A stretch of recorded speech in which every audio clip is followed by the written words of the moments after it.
All right, so I've got some pretty wild updates here for you guys out of Israel, as we have gotten, according here to Ryan Grimm, some insanely genocidal and ethnic cleansing like statements here from Benjamin Netanyahu himself. So here from Ryan Grimm, Netanyahu, according to the Israeli press, has instructed Ron Dermer, his Minister of Strategic Planning and a very close aide, to explore ways to, quote, thin out the Gaza population, along with the renewed proposal to push them through the Rafah crossing into Egypt. The English translation of the report adds, quote, "The sea is also open to the Gazans. The sea is open to the Gazans. At its will, Israel opens the sea crossing and enables a mass escape to European and African countries." So this is something that has obviously been fervently pushed by a lot of Israeli politicians, which is the idea that, okay, these Arab countries like Egypt or whatever, Syria or Iraq or Saudi Arabia or whatever the case may be, or even European countries or the United States, right? You guys love the Palestinians so much. Well, why don't you guys just simply take in all of these Gazan refugees into your own countries if you love and support them and, feel the plight of the Palestinian people in Gaza so much? And the response to that, I think, should be a very simple, well, we do not want to aid and abet with the ethnic cleansing of the Palestinians living in Gaza. The real question here is, should the Palestinians in Gaza be violently expelled from their homeland, right?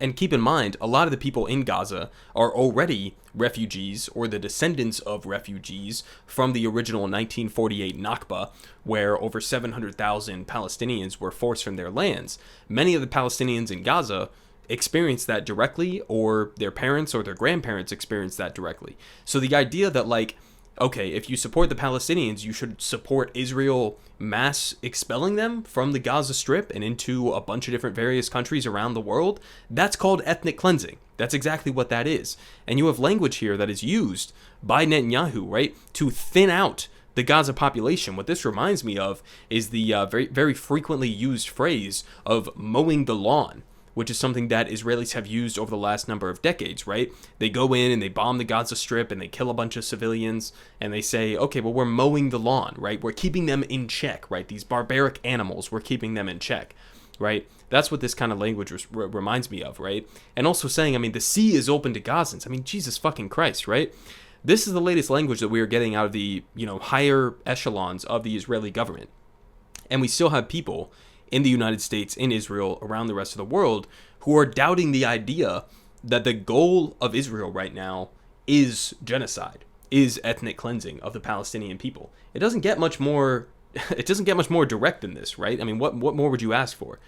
We also have this in terms of the actions on the ground over the last couple of days. Obviously, we had that ceasefire or pause in the bombing of Gaza that expired. And since then, here from Al Jazeera English, quote, "a death zone, over 700 Palestinians killed in a 24-hour period as Israel has intensified its strikes on the Gaza Strip." 700 people killed in a 24-hour period, right? We also have a couple of different videos here that I've seen floating around my timeline recently. This one is from, it looks like UNICEF, okay? Quote, "I feel like I am running out of ways to describe the horrors sitting here or hitting children here. I feel like I'm almost failing in my ability to convey the endless killing of children here." And so you see, all of these different videos. This is from a hospital, Nasser Hospital, inside of Gaza, one of the few hospitals that even remains standing at this point.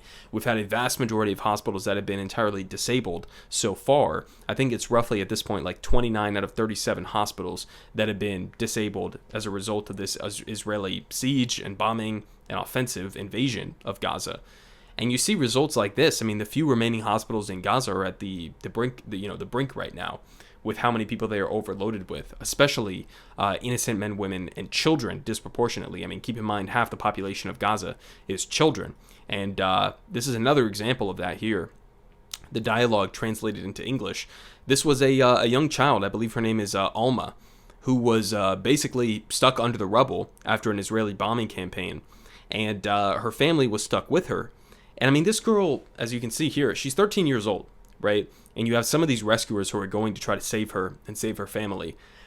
This 13-year-old child is stuck under the rubble and was begging these rescuers to save the rest of her family before her. In this video, she explicitly says, as you can see here, please help my brother, right? Please help my grandma. Please help my mother. Please help everybody else before you get me. This is a 13-year-old child. A 13-year-old child who is in the worst situation you could possibly imagine, right? Not really knowing if the rest of her family is alive or is dead under the rubble beside her, and is asking for these rescuers to save the rest of her family before her. A 13-year-old fucking child.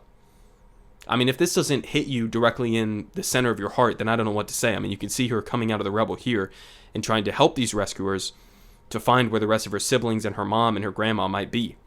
I mean, Jesus fucking Christ, man. This is who Israel is striking right now. Does this look like a Hamas militant to you? Doesn't look like it to me.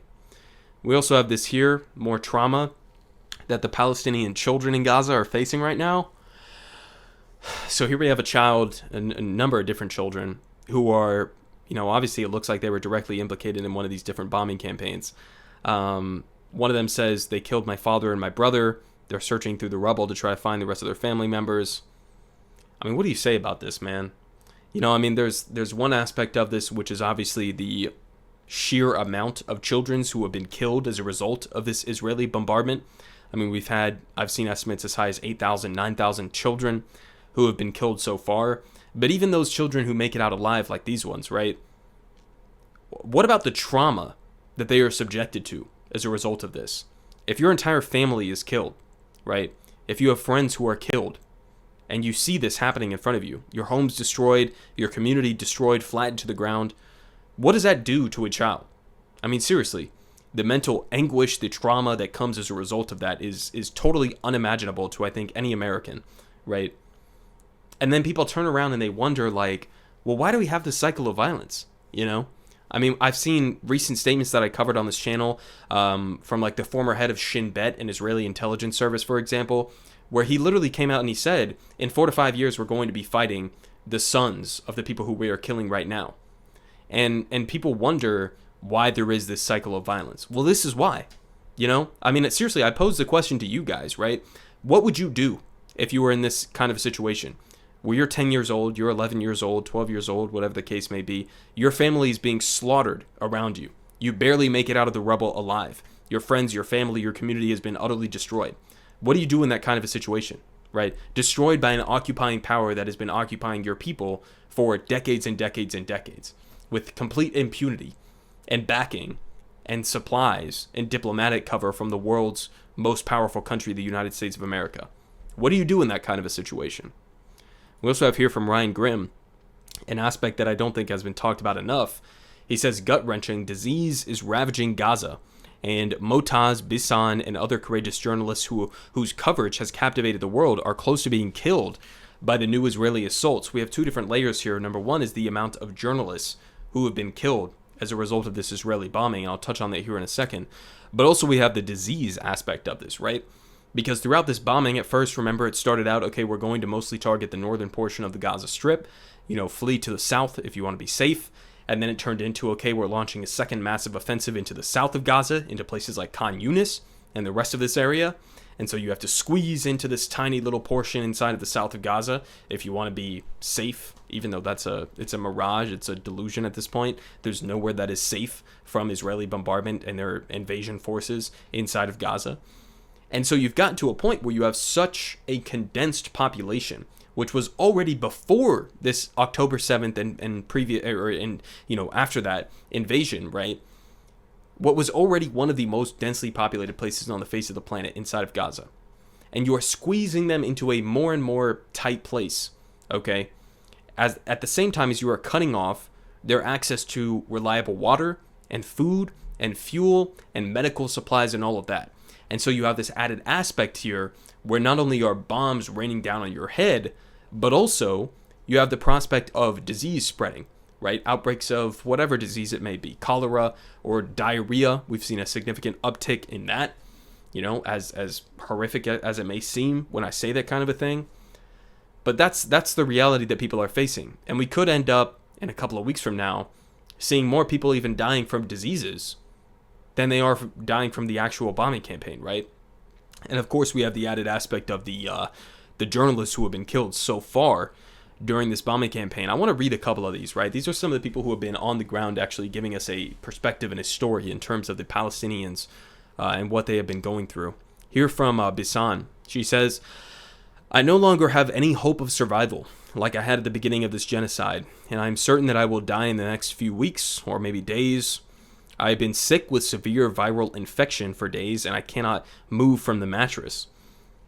I suffer from nightmares that are so closely resembling reality that I no longer differentiate between reality and dream.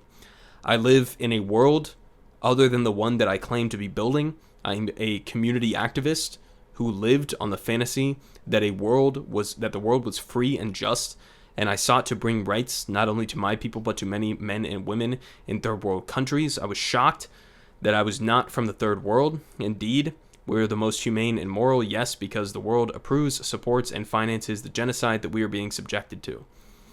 A couple other ones here. This was from Ismail. "Our last message. Faces have become pale. Hope has disappeared, and we will not forgive those who are able to speak the truth and remain silent. This world has proven to us that it is a hypocrite and despicable world, but our world will be in a second place, a place more just, safer, and more reassured by our Creator.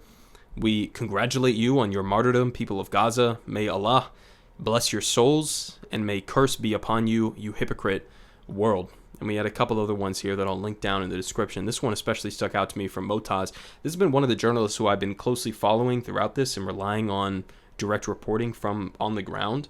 And he posted this on his own Instagram. "It's about life or death now. I did what I could. We are surrounded by Israeli tanks." And he later posted a video on his Twitter, I believe, of Israeli tanks surrounding his positions. And you could literally hear where he was sitting from in his bed, the Israeli tank fire that was surrounding him. So, I'm not even a religious guy. Obviously, I'm an atheist, but even I would pray for their safety and hope that they're still okay at this point. This is part of the warfare, right? The killing of journalists has been so intense since October 7th that you couldn't think about it in any other way other than Israel intentionally trying to target and to silence journalists who are on the ground, who have integrity, who want to tell the plight, the story of the Palestinian people in Gaza. They are intentionally targeting them. They are killing them. They are massacring them so that we do not get those stories, so that we cannot hear the narrative of the Palestinians on the ground who are experiencing this terrorism here. And so these are some of the best people on the ground who I've seen. And, again, I genuinely hope from the bottom of my heart that, they're okay in the next couple of days here. But we'll have to stay on that. Here from 972 Magazine, an Israeli source. This was also an added aspect that I think needs to be stayed on top of, right? "If you don't leave, we will kill you. Hundreds of flee Israeli settler violence in the Hebron area. Seeing the Gaza war as a golden hour to fulfill their West Bank ambitions, Israeli settlers have chased out the entire Palestinian communities in Area C, which is part of this apartheid structure that is in place inside of Israel, where they designate areas A, B, C, etc. And every person has a different set of rights. Every person has a different set of circumstances that they are living under, which again gives you an insight in terms of the apartheid nature of both Israel proper and also the territories that Israel is occupying. But this is something that we have seen since October 7th. And I want to make something clear here, right? So, you have the Benjamin Netanyahu coalition, which is, by many accounts, the most far-right coalition in the history of Israel. And part of the reason that I say they're the most far-right is that they have been the most aggressive in terms of trying to expand the Israeli settlements and backing Israeli settler terrorism in the West Bank and stealing Palestinian lands and homes within the West Bank. And that has been part of the Benjamin Netanyahu doctrine. That has been part of their project.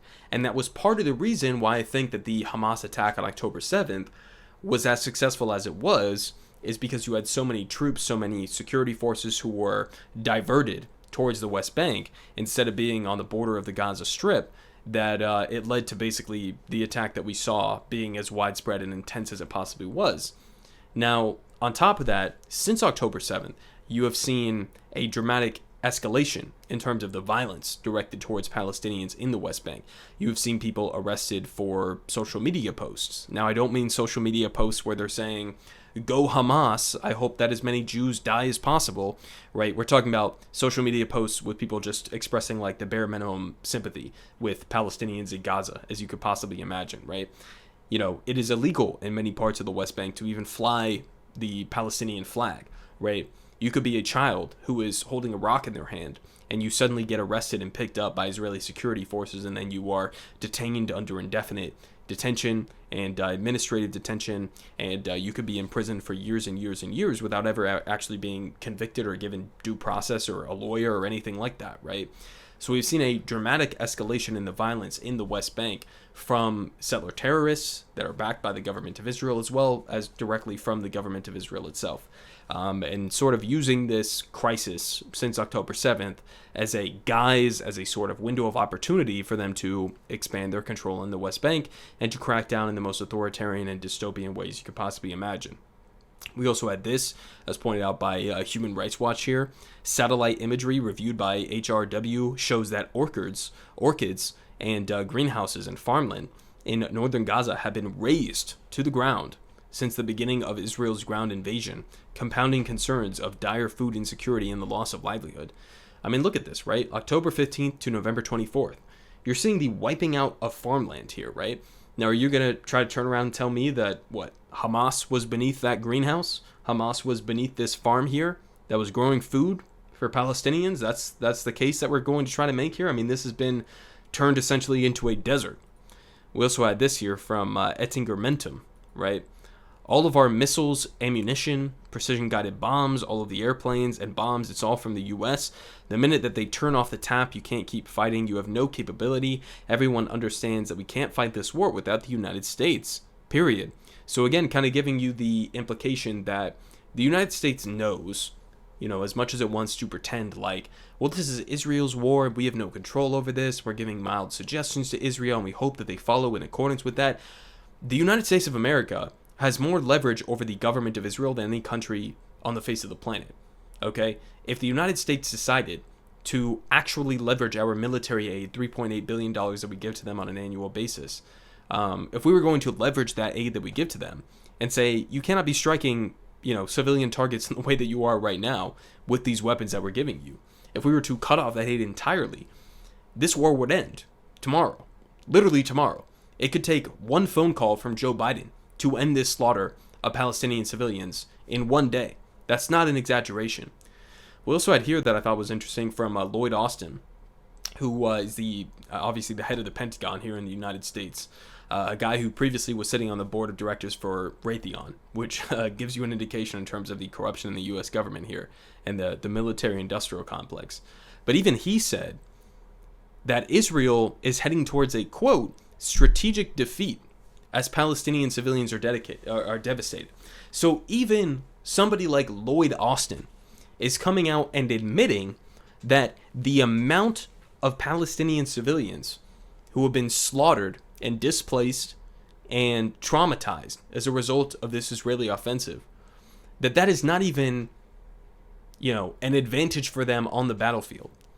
That if you were truly going to try to remove Hamas from power and replace them with some sort of a stable political leadership that is less militaristic, that is less theocratic, whatever the case you want to make, that this is not even advantageous to that effect.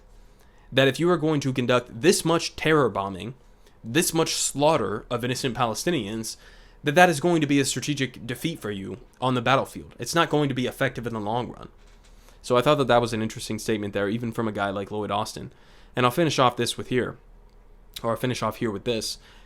Even from just the political front here in the United States, U.S. Muslim voters in several key states launched an abandoned Biden campaign over the U.S. president's refusal to call for a ceasefire in Gaza. So this is something I've seen in Michigan and several other states as well.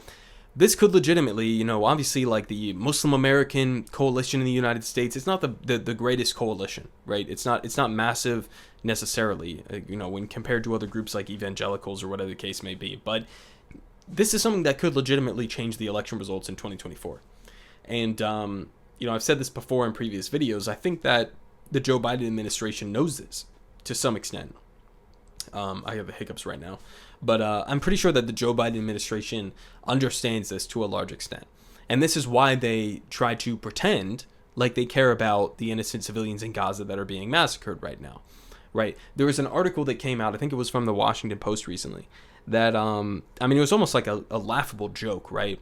Where the headline said the U.S. is going to start supplying Israel with 2,000-pound bombs, 2,000-pound bunker bombs, right? Okay, which can flatten not only the building that they hit, but the building surrounding the building that they hit. And the byline to it, the line under the headline, literally said, at the same time, the U.S. is urging Israel to, protect civilians in Gaza. And it's like, it's just such a perfect example of U.S. policy under Biden towards Israel in their offensive into Gaza, right? We're going to do a little slight finger wag at them. Please don't kill, use children to, use these bombs to kill children right now. But we're still going to send you the bombs. And guess what? We're not going to place any hard checks on the bombs that we're sending you. We're not going to actually try to use the leverage that we have in order to prevent you from killing civilians. But we're going to turn around and we're going to, behind the scenes, slightly pretend like we care about you killing civilians so that maybe it doesn't affect us as much as we think that it's going to in 2024. So, all of this is just incredibly pathetic. It's incredibly disgusting. I can't justify supporting Joe Biden in any way, shape, or form in 2024. Before all of this happened, I could have maybe given you some sort of an argument surrounding unions or, the economy or whatever the case may be. To me personally, this is beyond the pale. This is something that is so grotesque and over the top that I don't see how anybody could possibly overlook this. Now, obviously, everybody's going to make their own calculations, their own decisions. I think Trump is worse on a lot of these different policies, including on Israel itself. But this is the Joe Biden administration for you. And so, we have all of these different updates here with basically people like Benjamin Netanyahu at the highest, echelons of power within Israel, who are openly threatening ethnic cleansing of the Palestinian people. And it seems like the U.S. media is playing catch up to this. It seems like the U.S. political system is playing, I don't even know if you could call it catch up to this because they're still defending it tooth and nail. The U.S. media is barely starting to catch up to this, but the U.S. political system is still firmly supporting Israel because I think in a large part that many of these U.S. politicians view Israel as a strategic operation base, right? This is one of our only allies, real allies in the region. This is a way for us to project power. And so I think that a lot of people place that above any sense of morality or human rights or dignity for the Palestinian people. Everyone is saying good Politic guy has the best Politic. Believe me, no one does it like him.